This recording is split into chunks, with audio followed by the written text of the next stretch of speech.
சம்பந்தப்பட்டவர் வந்து அந்த மக்களை பார்க்கவே இது வரைக்கும் எனக்கு இது வரைக்கும் அவங்க கட்சி அப்படியே அவரை வந்து பார்க்கலைங்கிற வருத்தத்தை அவங்க சொல்றாங்க. நான் சொல்றேன், விலைமதிக்க முடியாத உயிரை இழந்து இருக்கிறோம்.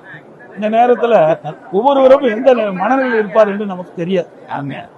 ஒவ்வொருவரும் ஒரு மனநிலையில் எப்படி இருப்பார் நமக்கு தெரியாது. இதை பொறுத்த வரைக்கும், அந்த இயக்கத்தை பொறுத்த வரைக்கும் மனித உயிர் முக்கியம். மக்கள் அரசியல் கட்சி தலைவர்கள் கூட்டத்தில் கலந்து கொள்கின்ற பொழுது அந்த கலந்து கொண்டிருக்கிற மக்களுக்கு எவ்வித பாதிப்பும் இல்லாமல் இருக்க வேண்டும் என்று அழைப்பாங்க.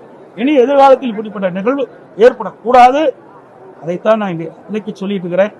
நடந்த நிகழ்வு வந்து மிக மிக ஒரு கொடூரமான நிகழ்வாக தான் நான் பார்க்கிறேன்.